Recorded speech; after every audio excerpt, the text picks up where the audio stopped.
감옥 대 괴멸 이게 무슨 소리입니까? 감옥을 가거나 괴멸되거나 뭐 양당 간의 결정이 난다 이 뜻 같은데요. 결과는 과연 무엇일까 이겁니다. 저런 얘기를 좀 오늘 하신 분이 있는데 우선 검찰이 최근에 이재명 대표 기소했죠. 제3자 뇌물 혐의 등으로 기소를 했습니다. 이와 관련해서 지금 뭐 연일 여야 뭐 충돌하고 있고요. 각각의 주장과 입장을 쏟아내고 있는데 오늘도 있었습니다. 그 목소리 좀 들어보시죠. 어제 검찰이 쌍방울 불법 대북 송금에 연루된 혐의로 이재명 민주당 대표를 불구속 기소했습니다. 신속한 재판을 통해 이 대표의 사법 리스크가 대한민국 헌정 전체의 리스크로 증폭되지 않도록 하여 사법부의 존재 이유를 확실히 보여줄 것을 촉구합니다. 검찰이 이재명 대표를 터무니없는 혐의로 기소했습니다. 쌍방울 대북 송금, 이것이 이재명 대표의 방북을 위한 것이랍니다. 지나가던 소가 웃을 일입니다. 못된 정치 검사들이 나라를 망치지 못하게 만들어 내겠습니다. 자, 뭐 여야 뭐 매일같이 저렇게 요새 충돌하고 있는데요. 이런 상황에서 현안마다 본인의 생각과 의견을 아주 자주 내시는 분 짐작할 수 있을 겁니다. 홍준표 대구시장. 이재명 대표 기소권 이거와 관련해서도 본인의 어떤 생각을 좀 냈는데요. 화면 좀 보겠습니다. 평소와 달리 굉장히 차분하게 썼어요. 이거는. 요새 보면 뭐 특정 인물에 대해서 굉장히 비판하면서 굉장히 거친 표현이 나는데 이거는 거친 표현은 별로 없고 그냥 차분한데 이런 내용입니다. 이재명 대표 요 기소권입니다. 이거와 대표 관련 사건 실체적 진실을 찾아간 수사라면 이재명 대표 청와대가 아닌 감옥에 갈 것이고 검찰이 실제적 진실을 찾은 수사를 했다면 이재명 대표는 감옥이다. 그런데 그게 아니고 만약에 증거를 깨어 맞춘 그러니까 짜깁기 수사라는 거죠. 짜깁기 수사라면 검찰 조직은 괴멸될 것이다. 뭐 수사권부터 시작해 다 박탈되면서 아예 괴멸될 볼 것이다. 이 얘기를 했어요. 손정욱 변호사. 두 가지 중에 하나다라고 했어요. 이재명 대표가 감옥에 가거나 검찰이 괴멸되거나 해요. 자, 어느 쪽이 될 것 같은지 그렇게 판단하시는 결정적 이유 하나만 좀 얘기해 보시죠. 제가 알기로는 이제 그 홍준표 시장은요. 예. 저 둘 다 이게 좋아요. 5대5로 봅니다. 둘 다 좋아요로 보고 저 있다고요? 검찰 조직, 글을 보세요. 검찰 조직을요. 예. 한동훈으로 이렇게 바꿔놓고 읽으면 돼요. 한동훈이 괴멸된다로 봐야 예. 되는 거예요? 예를 들어 이제 이재명 제가 있으면 이렇게 교도소 가면 본선의 경쟁자를 제가 하죠. 예. 근데 예선의 가장 경쟁자는 한동훈입니다. 아. 검찰이 껴맞춘 조작 수사하면 누가 죽어요? 한동훈. 그렇죠. 그러니까 홍준표 시장에게 반반 5대5로 누가 죽어도 좋다. 예. 뭐 이재명 대표가 죽으면 그 본선의 경쟁자 죽고 본선에서 좋고 그다음에 예선에서 한동훈 좋고. 검찰이란 게 한동훈이거든요. 법무부 장관 때 수사잖아요. 예. 그러니까 제 말은 이제 홍준표 씨가 차분하게 둘 다 선거는 어느 경우든 참 좋다. 딱 저는 이게 5대5로. 왜? 어차피 둘 다 아무나 죽으면 근데 죽으니까. 검찰 조직하면은 한동훈 전 위원장도 연관이 되지만 윤석열 대통령도 연관되지 않습니까? 근데 뭐 지금 대통령이 됐으니까 예. 이제 그분은 뭐 이미 평가 끝난 거고 예. 제가 보기에 총장은 이원석이지만 예. 다 지휘하고 그다음에 국회 설명하고 예. 다 한 거는 이제 이거 한동훈 법무부 장관이잖아요. 예. 결국 이제 껴맞춘 수사하면 한동훈 책임도 놓을 수밖에 없잖아요. 아, 그러니까 이제 두 가지를 두 가지다. 아주 편안한 마음으로 어느 게도 좋다. 그래서 이렇게 오늘 꽃놀이 어느 게 좋다. 글이 저렇게 순했던 건가요? 그럼요. 아무거나 이게 둘 다 돼도 뭐 좋다. 근데 손정욱 변호사는 둘 중에 뭐가 될 것 같습니까? 저야 당연히 이재명 대표 감옥 가는 게 맞죠. 아. 저는 이재명 대표 감옥 가야죠. 그 검찰이 왜 껴맞춥니까? 알겠습니다. 또 끝에는 아주 그냥 뭐 당연히 이런 표현까지 쓰시면서 평소에 어떤 판단의 얘기를 좀 해주셨어요.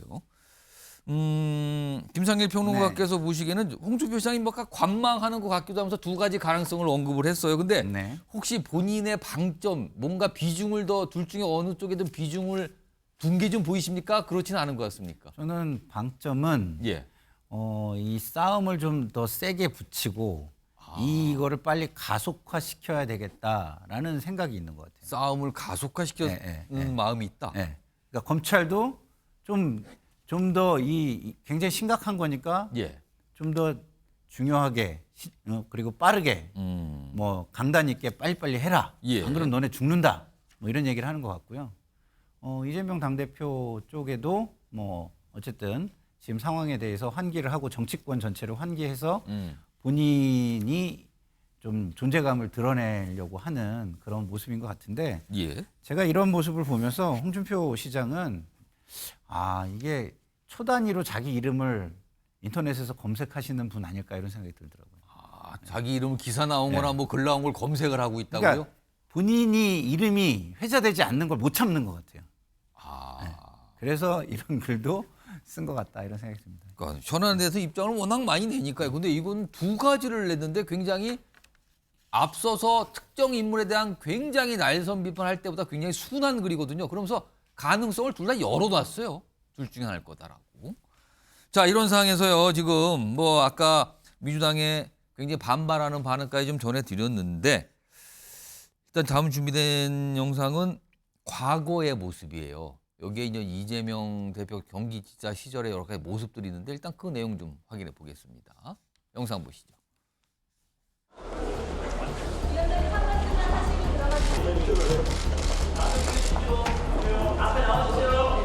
그럼 지사님 대한민국 최초로 대한민국 지방정부의 초청에 응해주신 북측 대표단 여러분, 역사적인 발걸음을 온 마음으로 환영합니다. 경기도지사 이재명 선생, 여러 정당 대표들, 고향 시민 여러분에게 따뜻한 동포애적 인사를 전합니다. 자, 과거에 약간 이제 북측과 뭐 만나서 어떤 행사 같은 하는 모습이었는데요. 지금 정치권에서 이게 다시 좀 회자되고 있는데 이게 지난달에 있었던 얘기였거든요. 이게 재판에서 화면 좀 보겠습니다. 일단 이게 지난달 21일 이화영 전 부지사 이제 보석 신청을 했는데 그 보석 심리하는 재판이었어요. 여기서 변호인이 이런 얘기를 합니다. 그때는 아직 1심 결과 안 나왔을 때잖아요. 이화영에 대한 유죄 판결 이거 향후에 유죄 판결이 나오면 향후에 이재명에 대한 유죄를 추정하는 유력한 재판 문서로 작용할 것이다. 뭔가 예견을 한 것 같기도 하고 예상한 것 같기도. 물론 지금 이 재판이 굉장히 정치적인 의미가 크다라는 전제를 깔았어요. 그러면서 이화영이 유죄면 이재명도 유죄가 될 수 있다. 이렇게 얘기를 한 겁니다. 골자로. 이게 지금 다시 회자가 되고 있어요. 왜냐하면 지금 유죄가 나왔으니까요. 이런 와중에 오늘 결정됐습니다. 이재명 제3자 뇌물형의 등 이 재판 담당하는 재판부요. 지금 여기 보면 재판장이 신준우 부장판사 이렇게 돼 있는데 이화영 전 부지사 유죄 선고를 한 재판부입니다. 여기에 이 사건이 배당이 됐어요. 요거 좀 민주당에서 여러 가지 얘기를 할 것 같은데 윤경호 소장님 이렇게 되면 이재명 대표가 이제 기소가 되니까 재판을 받았는데 상당히 좀 불리해진 거 아닙니까? 이렇게 되면 지금대로라면 그렇겠죠. 더군다나 이번에 300페이지에 달하는 예. 판결문에 이재명 대표의 이름을 뭐 104번 100번 이상 언급된다 그러고. 언급을 했다는 거고 무엇보다 한마디로 얘기하면 지금 반발하는 쪽에서는요. 아니 김성태라는 자기의 이해관계 뭔가 자기 기업 뭐 이걸 지키려고 검찰하고 뭔가 거래를 했을 법한 피의자의 진술에 더 무게를 실어주는 그래서 그런 걸 근거로 이화영 부지사의 유죄 중형을 때린 판사 지금 이렇게 공격을 받잖아요. 통상 저는 이 재판의 결과는 예단하기 쉽지 않다. 왜냐? 신진우 부장판사가 이재명 대표의 재판, 그러니까 선고를 끝까지 맡을지 여부를 저는 자신하기 어렵다고 봅니다. 무슨 얘기냐면 통상 법원은요 1년 단위로 정말 이 자리 이동이 빈번하거든요. 인사가 낮죠. 그렇습니다. 그러니까 심지어 검사들도 뭐 마찬가지입니다만 판사들은 새로운 자리에 가면 1년 후에 본인이 다른 자리 어디 갈 건가 그거부터 생각한다 뭐 이렇게 비아냥거리고 조롱을 들을 정도로 대한민국의 이 사법 체계 사실은 어떻게 보면 맹점이죠. 모르겠습니다. 이게 이제 형사부의 합의부 부장판사니까 달리 뭐 잣대가 적용될진 모르지만 거기에 공판 중심주의라는 건 정황 증거와 관련 피의자 또는 뭐 기타 관계자의 증언 이런 것들을 다 판사가 들어보고 난 다음에 판결에 결론을 내리겠다 이런 거잖아요. 그런 점에서 이 신 재판장이 이화영 부지사에 대해서 검찰이 기소한 내용을 그대로 갖다 인정을 해버린다면 의외로 신속하게 빠른 결론을 내릴 수 예. 있겠지만 그렇지 않고 공판 중심주의의 원래의 취지와 원칙을 존중한다면 그렇게 쉽게 결론이 나도록 신속한 재판이 이루어질 거냐. 예. 이제 그런 점에서 후자의 관점에서 보면 이재명 대표가 뭐 무조건 불리하다 이렇게 보기는 어렵지만 예. 아까 얘기한 대로 이화영 부지사의 변호인이 예. 한마디 툭 던진 것처럼 그렇게 관점에서 보면 이재명 대표는 절대적으로 불리한 거죠. 자, 지금 이 이화영 전 부지사 1심 재판 결과가 나왔을 때 이화영 재판부가 이재명 대표 재판도 맡을 수 있지 않겠는가라는 전망이 법조계에서 있었어요. 근데 오늘 실제 그게 현실화 된 겁니다. 물론 지금 법원 쪽에서 나오는 설명은 이건 무작위 배정을 했기 때문에 뭐 그런 고려가 없습니다라고 하지만 여러 가지 해석이 가능하고 여러 가지 또 민주당의 반응도 있었을 것 같아요. 일단 이런 상황이 있었고요. 이런 가운데 지금 민주당은요. 1심 재판에 대해 이화영 전 부지사 1심 유죄, 중형이 나왔잖아요. 이 재판 결과에 대해서 맹비판을 하고 있어요. 그러면서 여러 가지 움직임이 있습니다. 지금 화면 보겠습니다. 보시면 크게 세 가지인데요. 일단 대북 송금 특검법을 추진합니다. 이 대북 송금 수사 자체를 들여다보겠다는 거. 수사 자체를 수사하겠다는 거예요. 그러면서 사건 조작이라고 지금 규정을 하고 있잖아요. 그러니까 수사를 들여다보겠다. 여기는 검찰을 겨냥한 거잖아요. 그리고요. 지금 법원을 맹비난하고 있습니다. 이화영 판결 반인권적이자 편파적이다. 이렇게 굉장히 비판을 하고 있어요. 그리고요. 쌍방울도 문제 삼고 있습니다. 쌍방울 쪽 고발 방침인데 모해 위증 교사로 김성태 전 쌍방울 회장을 고발하겠다. 그거 검토한다는 얘기가 오늘 나왔거든요. 오늘 민주당 의원들이 최근에 이 무슨 조직을 만들었는데 뭐 무슨 정치 검찰 대책단. 근데 오늘 기자회견 통해서 여러 가지 얘기를 꺼내놨는데 오늘 나온 목소리 좀 들어보겠습니다. 수원지방법원의 이화영 전 경기부지사 사건 1심 판결에 대해 강력한 유감의 뜻을 밝힙니다. 절차적으로 반인권적이고 검찰의 의견서를 그대로 수용한 편파적 판결입니다. 정치검찰과 정치적 판결이 악의 고리로 연결되어 있는 그런 느낌이다라고 말씀드렸잖아요. 악의 고리로 연결되어 있거나 그렇지 않으면 재판부가 너무너무 무능한 거예요. 모해 위증 교사로 안부수 김성태 회장에 대한 고발을 검토하고 있습니다. 이준우 전 여기가 검찰과 법원이 악의 고리다고 되고 있고요. 그리고 법원에서 무능 얘기가 나왔고요. 그다음에 쌍방울에까지 문제를 삼고 있습니다. 이거 어떻게 보셨습니까? 지금 저렇게 세 군데를 다 싸잡아서 비난하는 건요. 목적이 딱 하나입니다. 예. 재판 연계예요. 어떤 식으로든 재판을 연기해서 대통령 선거 때까지 연기하면 제일 좋은 거고요. 그 앞으로 3년 남았는데. 그렇죠. 그래서 제일 좋은 거고 그렇지 않다 그러면 대통령 선거를 앞당기는 것도 같이 병행해서 재판은 늘리고 예. 대통령 선거를 앞당겨서 대통령만 된다 그러면 저 모든 것들이 다 해결된다. 그 하나만 지금 노리고 있는 거예요. 그래서 아까 말씀한 대로 이제 판사 같은 경우도 지금 예. 판사 탄핵을 이제 암시하는 이제 그런 얘기를 하고 있거든요. 예. 그리고 이제 검찰대에 있던 모든 증거 같은 것도 증거 조작이라고 하면서 수사하겠다 한단 말이에요. 그러면 그 수사는 또 어떻게 믿겠느냐 같은 결과가 나오면 예. 그럼 계속 옥상옥으로 수사를 하는 그런 황당한 일이 생길 수 있는데 저건 사실 뭐 실체를 갖고 뭔가 어떤 변화를 비리를 찾겠다 이런 건 아니고 어떤 식으로든 트집을 잡아서 재판을 무조건 끌고 보자. 실제로 옛날 김미리 부장판사가 있을 때 조국 사건에 대해서 4년 넘게 끌었지 않습니까? 예. 휴가도 가고 뭐 또 코로나도 있었지만 이런 것 등등 하면서 이런 식으로 아마 재판 지연의 어떤 노하우를 예. 다시 한번 활용하려고 하는 게 아닌가 그런 생각이 듭니다. 자, 지금 뭐 국회가 사실은 파행이잖아요. 그러니까 여당은 상임위에 좀 불참하고 있고요. 뭐 상임위원장 자리 놓고도 연이 합의가 안 된 상태에서 지금 민주당은 단독으로 하고 있는데 지금 뭐 국회 밖에서 안에서는 좀 이런 사안으로 굉장히 충돌하고 있습니다. 좀 약간 답답한 상황인데 자 그런데요. 오늘 이 얘기를 하시는 정치권 인사들이 꽤 계셨습니다. 이재명 대표 기소에 대해서 요즘에 조국 대표가 아무 얘기는 안 하더라. 얘기할 법한데, 그리고 앞서서 이화영 전 부지사 유죄 판결 나왔을 때도 아무 얘기를 안 했다. 할 법한데. 이런 반응입니다, 지금요. 일단 어제 조국 대표 사실은 뭐 검찰 관련 얘기는 자주 하거든요. 어제도 얘기를 했어요. 일단 그 얘기부터 좀 들어보시죠. 검찰권 개혁 없이 민주사회는 없습니다.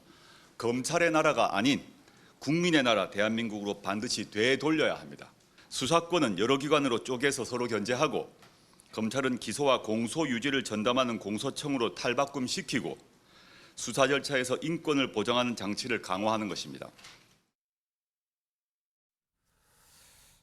검찰 개혁 얘기 계속해요. 이건 굉장히 자주 합니다. 기회가 될 때마다 합니다. 그런데 검찰 개혁과 함께 이화영 전 부지사 얘기, 그다음에 이재명 대표 기소 관련 얘기를 안 합니다. 화면 보겠습니다. 왜 안 할까요?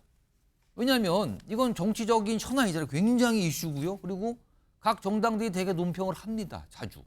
그리고 당대표들도 기회가 될 때마다 얘기를 합니다. 근데 왜 안 하는 걸까요? 일단 추정되는 이유는 일단 자칫 얘기를 잘못하면 민주당 이중대 이미지가 혹시 부각될 걸 걱정하는 걸지, 아니면 본인이 지금 입시비리 등 관련해서 대법원 판결을 앞두고 있잖아요. 지금 2심까지 진행됐는데 징역 선고됐잖아요. 이걸 대법원 판결을 앞둔 상황에서 뭐라고 얘기하는 게 좀 부담스러웠던 걸까? 뭐 모르겠습니다만 이런 추정은 나옵니다. 지금 이와 관련해서 조국식 신당 관계자가 한 말은 이 사안 자체가 우리 당과 관련돼 있지 않다. 그리고 공식 입장 논의된 바도 없다.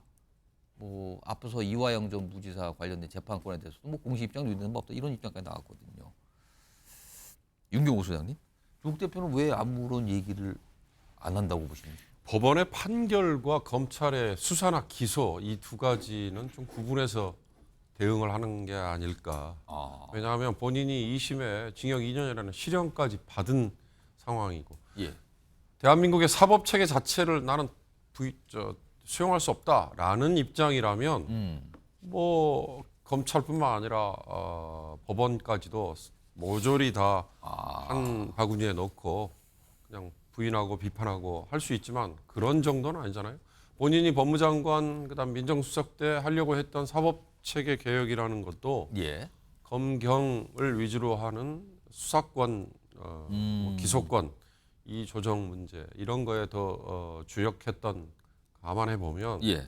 재판부가 이미 내린 판결에 관해서 언급을 하는 것 자체는 조심스러워한다랄까요? 대법원 뭐 상고심 대법원의 3심을 앞두고 예. 뭐 저하지 않을까 이건 저는 아니라고 봅니다. 대법원이라는 건 뭐 법률심이기 때문에 아니 당사자가 뭐 대법원을 향해서 뭐 비난을 하고 그런다고 괘씸죄를 적용해서 더 뭐 불리한 방향, 유리한 방향으로 예. 사적인 감정이 조금이라도 비춰질 만큼 그렇게 판단이 내려지지는 않는 거니까 대법원의 뭐 판결을 앞두고 있다 이거보다는 본인이 2심까지 이미 실형을 받은 처지라는 건 조국이라는 정치인에게 어쩔 수 없이 지금 채워져 있는 족쇄죠. 그것 때문에 저는 얘기를 안 하는 거 아닐까 싶고요. 아까 민주당 이중대 뭐 이런 얘기는 오히려 지금 조국 혁신당이죠. 예. 조국 혁신당이 더 적극적이고 더 한 발 앞서는 사안들이 많잖아요. 예. 그러니까 굳이 민주당 이중대 이런 얘기는 별로 의식 안 할 것 같아요.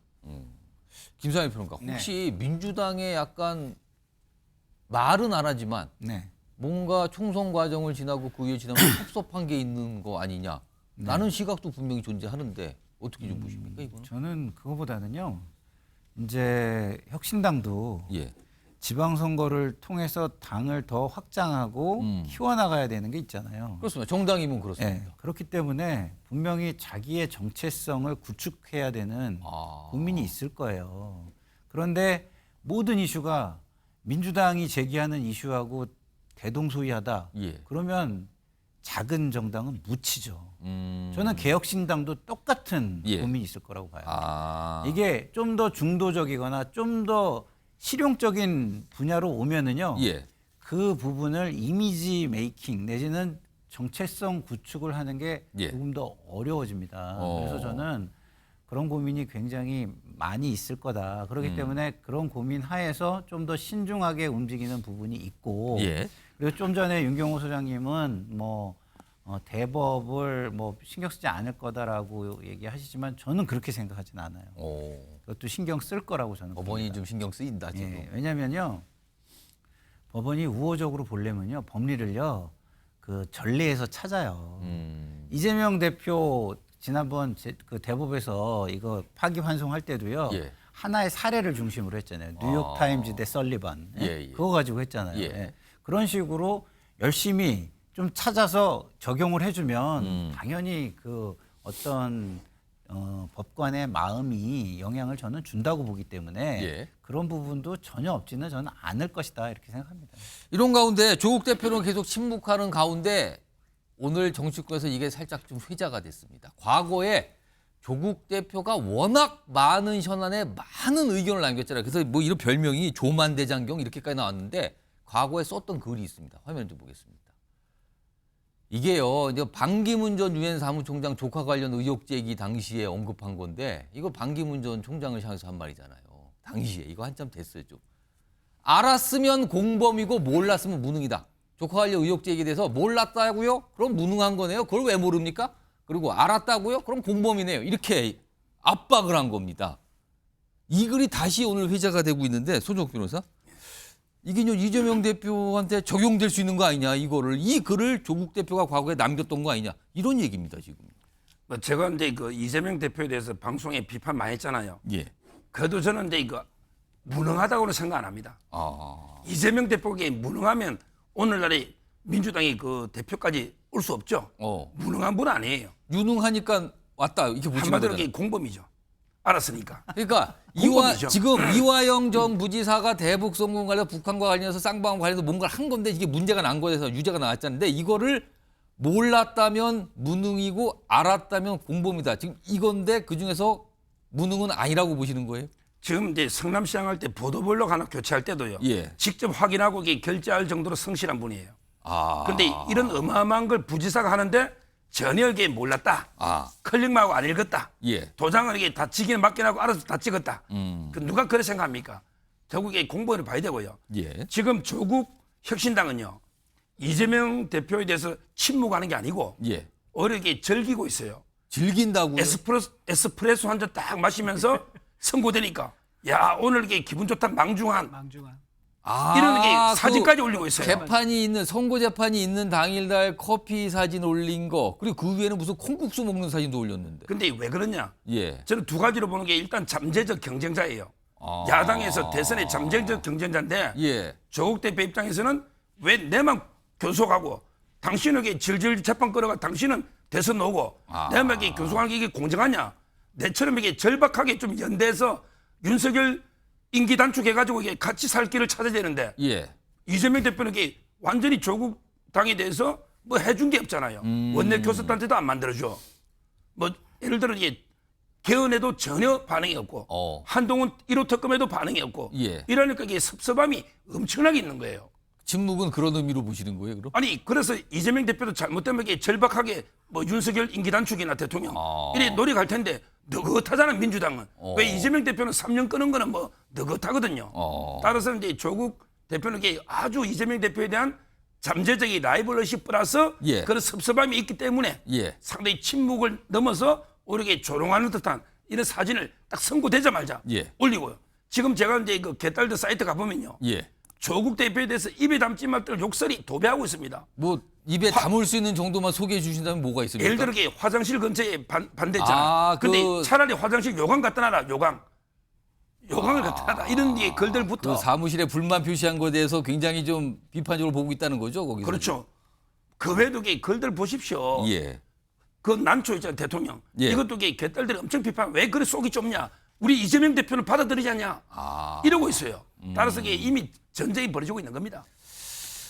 참 침묵하고 있다. 약간 좀 이례적으로 받아지기도 합니다. 그리고 그래서 이유가 뭘까 궁금증을 갖고 계신 분이 오늘 정치권에 좀 많이 있어서 소개해드렸고요.